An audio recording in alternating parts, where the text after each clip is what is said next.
क्या आपने कभी अपने दिल की आवाज सुनी है? क्या आप अपने जीवन में आए सपनों को पहचानने की कोशिश करते हैं? क्या आपको भी ऐसा लगता है कि कोई ऐसी शक्ति है जो आपको अपने डेस्टिनेशन तक पहुंचाने में निरंतर प्रयासरत है? क्या आप भी अपने जीवन में अपने लक्ष्य के लिए जी रहे हैं? अगर आप इन सभी सवालों के जवाब हाँ में देते हैं, सो वेल एंड गुड, आप बिल्कुल सही जा रहे हैं। लेकिन अगर आपका जवाब ना है, तो आज की वीडियो आपके लिए है। आज की हमारी बुक का नाम है विश्व प्रसिद्ध रचना एल्केमिस्ट, जिसके राइटर है पाउलो कोएल्हो। ये अंडलूसिया के रहने वाले सेंटियागो नाम के एक गडरे की कहानी है, जो एक असीम और भव्य सांसारिक खजाने को प्राप्त करने के लिए इच्छा रखता है। स्पेन में अपने घर से शुरू हुई उसकी यात्रा टेंजियार के बाजारों से होती हुई मिस्र के रेगिस्तानों तक जाती है, जहां पिरामिडों को देखने की उसकी इच्छा पूरी होती है और साथ ही किमियागर से मिलने की भी रोमांचक मुलाकात होती है।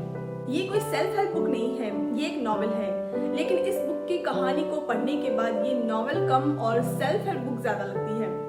मैं ये कहकर इस कहानी की आलोचना नहीं कर रही हूँ, बल्कि इस बुक में जितना मजा इसकी कहानी को पढ़ने में मुझे आया, उतना ही इंटरेस्टिंग इसकी लर्निंग्स में भी है। आपने इस बुक की बहुत सारी वीडियोस देखी होंगी, बहुत सारी समरीज सुनी होंगी, लेकिन आज की वीडियो में इस बुक की स्टोरी शेयर करने की जगह मैं इस बुक की कुछ लर्निंग्स आपके साथ शेयर करना चाहती हूँ। मुझे इस बुक में जो भी नए लेसन्स मिले हैं, जो भी मेरा पॉइंट ऑफ व्यू मिला है नया, वो मैं आपके साथ विद कोटेशंस शेयर करूंगी। So let's start it. इस बुक की फर्स्ट कोटेशन है, हमें किसी भी परिवर्तन के लिए तैयार रहना चाहिए। बुक के ऑथर पाउलो कोएल्हो अपने मेन कैरेक्टर सेंटियागो के थ्रू ये कहना चाहते हैं कि लाइफ बहुत मनमौजी किस्म की होती है। ये हमारे सामने कभी भी कोई भी सिचुएशन लाकर खड़ी कर सकती है और हमें चकमा दे सकती है। तो हमें हमेशा परिवर्तन के लिए खुद को तैयार रखना चाहिए, क्योंकि लाइफ आपको बार बार वो मौके नहीं देती है जिसके थ्रू आप अपनी डेस्टिनेशन के एक कदम और करीब पहुंच जाओ। नेक्स्ट है, अपना सपना साकार होने की संभावना ही जीवन को रंगीन बनाती है। जब हमारा कोई सपना साकार हो जाता है तो हमें बहुत अच्छा लगता है, लेकिन सपना साकार होने तक की वो जो प्रोसेस होती है, वो जो प्रक्रिया होती है, उस दौरान हम बहुत एक्साइटेड रहते हैं और उमंग से भरपूर रहते हैं। ये दौर हमारे जीवन को उल्लास से भर देता है और ये हमारे जीवन को बहुत रंगीन बनाता है। नेक्स्ट थॉट है, हर इंसान ये जानता है कि उसकी नियति क्या है, बस उसके लिए उसे कदम उठाने की जरूरत है। जीवन के इस पड़ाव पर सब चीजें साफ होती हैं और सब कुछ संभव होता है। सपने देखने से डर नहीं लगता, वो सब पाने की उत्कंठा होती है जो हम अपने जीवन में घटित होते हुए देखना चाहते हैं। मगर जो जो समय गुजरता है, एक अजीब सी विस्मयकारी ताकत हमें यकीन दिलाने लगती है कि ये सब संभव नहीं है। Our next quotation is, हम जो भी हैं, जो भी करते हैं, वो तभी होता है जब हम उसे वास्तव में करना चाहते हैं। ऑथर बताते हैं कि हम जो भी करते हैं वो तभी होता है जब हम रियलिटी में वो काम करने की इच्छा रखते हैं। हमारी इच्छा से ही एक्शंस अप्लाई होते हैं और हमारे सामने एक घटना के रूप में घटित हो जाते हैं। जब तुम वास्तव में कोई वस्तु पाना चाहते हो तो संपूर्ण सृष्टि उसकी प्राप्ति में मदद के लिए तुम्हारे लिए षड्यंत्र रचती है। ये कोटेशन बहुत गूढ़ अर्थ रखती है।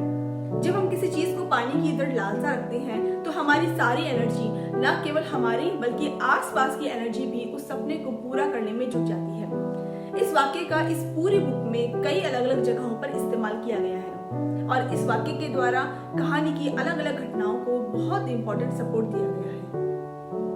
वाक्य का मतलब तो सेम रहता है, लेकिन सिचुएशंस बदलती जाती है। नेक्स्ट इज, हम लोग जीवन के किसी भी दौर में अपना सपना साकार कर सकते हैं। सेंटियागो जैसे बहुत से नौजवान पहले मेहनत करके पैसा कमाना चाहते हैं, फिर उन पैसों से अपने सपनों को जीना चाहते हैं, लेकिन वो ये भूल जाते हैं कि पैसा कमाने में उनका सारा जीवन निकल जाता है और आखिर के बचे हुए जीवन काल में वो अपने सपनों को पूरा करने के लिए ध्यान देते हैं। अपने सपनों को साकार करने की कोई उम्र नहीं होती, हम उससे जीवन के किसी भी पड़ाव में साकार कर सकते हैं। नेक्स्ट इज, अगर तुम उस वस्तु को देने का वादा करते हो जो तुम्हारे पास अभी है ही नहीं, तो तुम उसे पाने के लिए प्रयत्न करने की इच्छा भी छोड़ सकते हो। सेंटियागो ने मिलने वाले खजाने का 10वां हिस्सा एक महिला को देने का वादा किया, लेकिन वो खजाना अभी उसे मिला ही नहीं था। इस पर कहानी का दूसरा पात्र उसे ये बताता है कि जो वस्तु आपके पास नहीं है, उस वस्तु को देने का वादा हम कैसे कर सकते हैं। हो सकता है कि उस वस्तु को पाने की इच्छा कम हो जाए और हम उसके लिए प्रयत्न ही ना करें, फिर हमारा दिया गया वादा झूठा साबित हो जाएगा। इसलिए जो वस्तु हमारे पास नहीं है, उसे देने का वादा भी नहीं करना चाहिए। कभी कभी जो चीजें जैसी हैं उन्हें वैसा ही छोड़ देना चाहिए। कुछ चीजें, घटनाएं हमारे बस में नहीं होती हैं। हम उसके लिए बहुत कुछ करना चाहते हैं, लेकिन कुछ सुधार नहीं कर पाते। इसलिए सब कुछ समय पर छोड़ देना चाहिए। धीरे धीरे सब स्वतः ही बेहतर होता जाता है। Our next quote is अनुकूलता का सिद्धांत। अनुकूलता का सिद्धांत एक ऐसी ताकत है जो चाहती है कि तुम अपनी नियति तक पहुंचो। सफलता देखकर वो तुम्हारे इरादे को और मजबूत बना देती है। उसके लिए तुम्हारी भूख को बढ़ा देती है, तुम्हारे लिए परिस्थितियां अनुकूल करती है। इसे अनुकूलता का सिद्धांत कहते हैं। नेक्स्ट इज, ईश्वर ने हर व्यक्ति के लिए एक पथ बनाया है। बस तुम्हें उन चिन्हों को पहचानना और समझना होगा जो उसने तुम्हारे लिए छोड़े हैं। ईश्वर ने सभी को किसी न किसी मकसद के लिए अवतरित किया है। सभी की लाइफ का एक गोल होता है, लेकिन उसको हमें पहचानना होगा। इसके लिए ईश्वर ने हमें सांकेतिक भाषा में समझाने की कोशिश की है और वो कोशिश लगातार करता रहता है। अब ये हम पर डिपेंड करता है कि हम उसे कितना समझते हैं। नेक्स्ट इज, अपनी नियति के पीछे तब तक चलते रहना जब तक कि उसे पूरी तरह से न पालो। फ्रेंड्स, स्वामी विवेकानंद जी ने भी एक बार कहा था कि उठो, जागो और तब तक चलते रहो जब तक कि तुम उस लक्ष्य को न पालो। हमारी जिंदगी का कोई लक्ष्य होना चाहिए, एक एम होना चाहिए जिसके लिए हमें निरंतर प्रयास करना चाहिए और मंजिल पर जाकर ही आराम करना चाहिए। और जब हम एक बार अपना लक्ष्य प्राप्त कर लेते हैं तो ही हमारे जीवन का होना सफल होता है। Our next quote is, लोग इस दुनिया को अपने अपने चश्मे से देखते हैं। लाइफ में हम बहुत से लोगों से मिलते हैं और व्यवहार भी करते हैं। सभी का सिचुएशन को देखने का अलग अलग नजरिया होता है। एक तरह से कह सकते हैं कि सभी ने अपनी अपनी सोच का चश्मा पहना होता है और सभी को वैसा ही दिखता है जैसा कि वो चश्मा है। मतलब जैसी उनकी सोच होती है वो वैसा ही देखना चाहते हैं, वही उन्हें दिखाई भी देता है, न कि वो जो कि असल में है। नेक्स्ट इज, सौभाग्य का सिद्धांत। ऑथर कहते हैं कि जब भाग्य हमारा साथ दे रहा हो तो हमें भी उसका फायदा उठाना चाहिए। हमें भी उसकी उतनी ही मदद करनी चाहिए जितनी कि वो हमारी कर रहा होता है। यही सौभाग्य का सिद्धांत है जिसे लोग पहल करने वाली तकदीर पुकारते हैं। नेक्स्ट इज, तुम्हें हमेशा ये मालूम होना चाहिए कि तुम क्या चाहते हो। जिंदगी बिना पर्पस के अधूरी है। जैसा कि मैंने पहले ही बताया है कि हमारी जिंदगी का एक मकसद होना चाहिए। हमें हमेशा ये मालूम होना चाहिए कि हमें जिंदगी से क्या चाहिए, तभी हम रिक्वायर्ड एक्शन ले सकते हैं। अदरवाइज दिशाहीन होकर हम अपने पथ से भटक जाते हैं और जीवन की सार्थकता को भी गंवा बैठते हैं। नेक्स्ट इज, सपने देखना कभी बंद नहीं करना। शकुन जो कहे उसी पर चलना। व्यक्ति को सपने देखना कभी नहीं छोड़ना चाहिए, क्योंकि सपने ही जीवन की उमंग को बरकरार रखते हैं। हमारा सपने देखना ही जीवन के प्रति आशावादिता को दर्शाता है और इन सपनों के साथ साथ ईश्वर को शकुन भी दिखाता है जो हमें हमारी मंजिल तक पहुंचाने का रास्ता दिखाते हैं। इसलिए सपने देखना और शकुन पर चलना कभी नहीं छोड़ना चाहिए। नेक्स्ट इज, दुनिया में एक भाषा ऐसी भी है जिसे हर कोई समझता है और वो भाषा है उत्साह और उमंग की भाषा।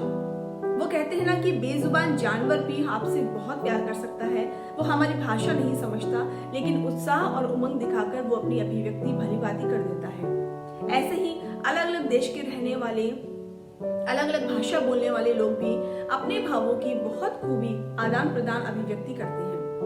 ये एक ऐसी भाषा है जिसके लिए किसी प्रिपरेशंस की या दिखावे की जरूरत नहीं होती। नेक्स्ट इज, संजोग जैसी कोई चीज नहीं होती।